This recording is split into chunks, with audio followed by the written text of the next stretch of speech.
স্বাদ বদলের রান্নাঘর থেকে প্রত্যেককে শুভকামনা জানিয়ে আজকের পর্ব শুরু করছি। আজ আমি শীতকালের ওলকপির পাতুরির রেসিপি নিয়ে এসেছি। ওলকপি আমরা ডালনা, ঘন্ট, ভাজা, আরও ডালে নানা রকমভাবে খেয়ে থাকি।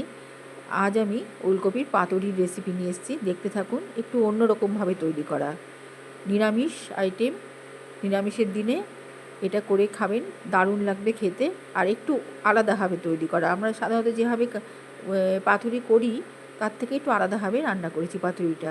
আর এটা সবথেকে বড় কথা, এটা ভাত দিয়েও যেমন ভাল লাগবে, রুটি দিয়েও তেমন ভাল লাগবে, মুড়ি দিয়েও ভালো লাগবে। একটু বেশ মানে সবজির সম্পূর্ণ গুণাগুণ বজায় রেখে হালকাভাবেই রান্নাটা করেছি। এখানে যে মশলাগুলো নিয়েছি: হলুদ, লঙ্কা গুঁড়ো, কাঁচা লঙ্কা, কালো জিরে। আর এখানটায় আমি ওলকপিটা গ্রেট করে নিচ্ছি। এখানে আমি 2টো ওলকপি নিয়েছি। আর এখানে এই ছাঁকনির মধ্যে আমি বেশ কিছুটা পোস্ত নিয়েছি। এখানে 3 চামচা মতো পোস্ত আছে, আর 1 চামচা মতো সর্ষে, কালো সর্ষে আছে। এটা আমি সর্ষের তেলে নুন হলুদ দিয়ে একটু ভেজে নেব। একটা লঙ্কা দিয়েছি অর্ধেকটা, কাঁচা লঙ্কা, আর একটু লঙ্কার গুঁড়ো দিয়েছি। এই দিয়ে একটু এই পোস্ত সর্ষেটাকে সর্ষের তেলের মধ্যে ভেজে ভেজে নেব। খুব কড়া ভাজবো না কিন্তু। ভাজা হয়ে গেলে জল ছাড়া এটা আমি শিলপাটায় বেটে নেব। তেলটা আমার গরমই থেকে গেল। এরপরে আমি এর মধ্যে শুকনো লঙ্কা দিচ্ছি, কালো জিরে দিচ্ছি,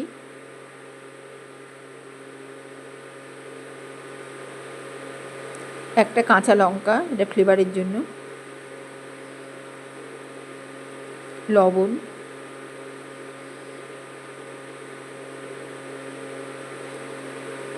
হলুদ,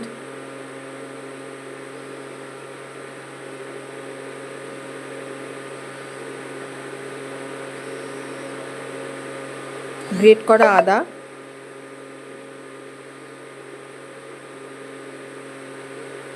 এবারে দিলাম গ্রেট করা ওলকপি।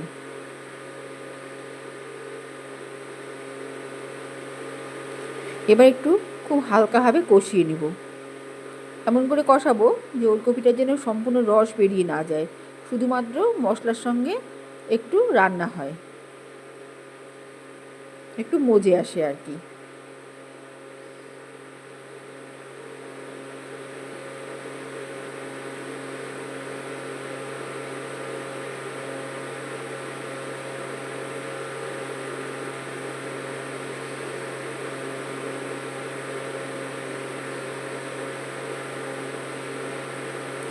মশলা তেলে সামান্য কষা কষা হয়ে এলে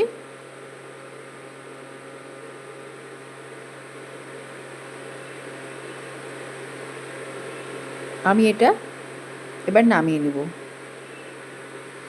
তার আগে আমি ওই যে পোস্ত সর্ষেটা ভেজে নিয়েছিলাম, ওটা শুকনো বেটে নিয়ে এর মধ্যে দিয়ে দিচ্ছি।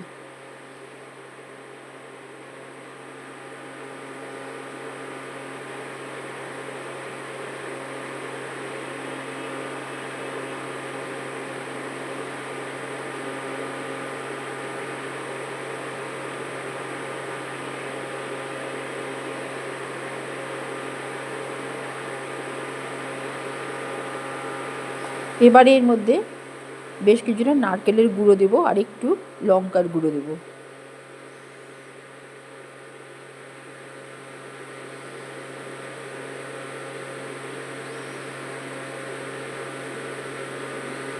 আমি আর একটু নারকেলের গুঁড়ো দিয়ে দিলাম।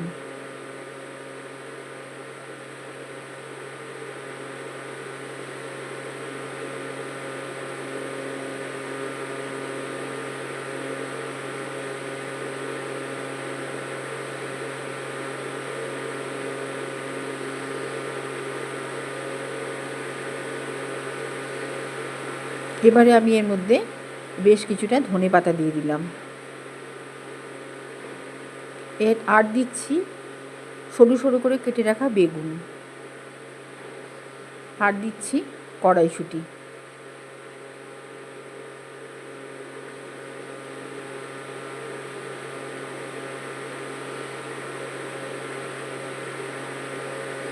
ভালো করে মেখে নিলাম।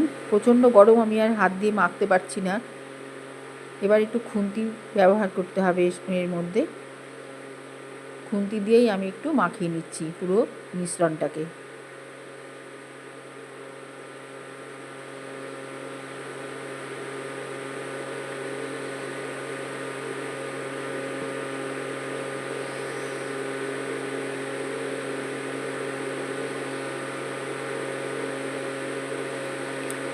এবারে একটু সামান্য চিনি দিলাম।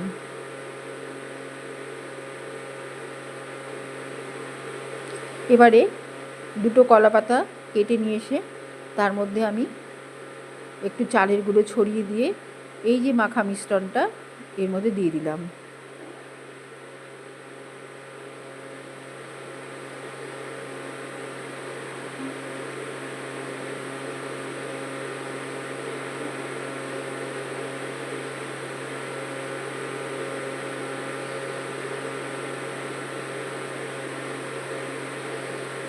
উপর দিয়ে আর একটু চালের গুঁড়ো ছড়িয়ে দিলাম, না দিলেও হতো।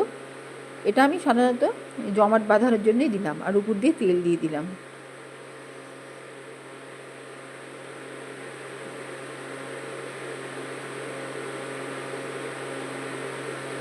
এইভাবে ভাঁজ করে রেখে দিচ্ছি।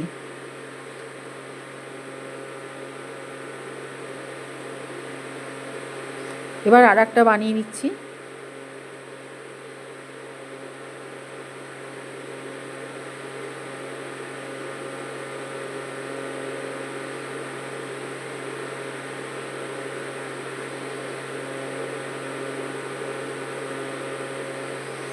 এবার প্যানে তেল দিয়ে দিলাম, সর্ষের তেল দিয়ে পাতাগুলো পুড়িয়ে নেব, মানে কড়া করে ভেজে নেব আর কি।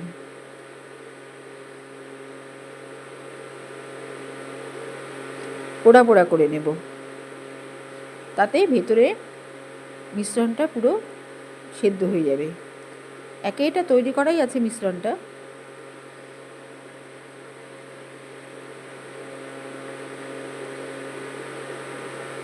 এবার আমি তুলে নিচ্ছি।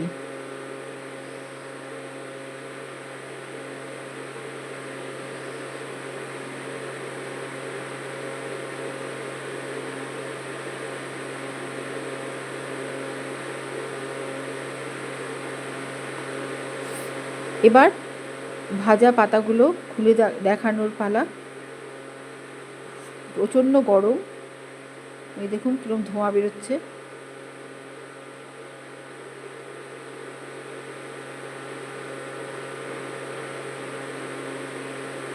তৈরি হয়ে গেল ফুলকপির পাতুরি। এটা সবার সাথে খেতে ভালো লাগে, শুধু ভাত বলে না, ভাত, রুটি, মুড়ি, প্রত্যেকটা জিনিস দিয়ে খেতে ভালো লাগে।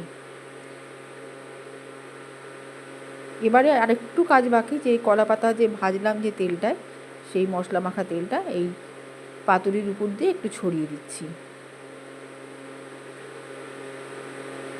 ভাজার সময় তেলটা একটু বেশি করে নিতে হবে। আর এরকম শেষের দিকে এরকম পাতুরির মধ্যে কলা পাতা ভাজা তেলটা ছড়িয়ে দিলে ভালো লাগবে খেতে।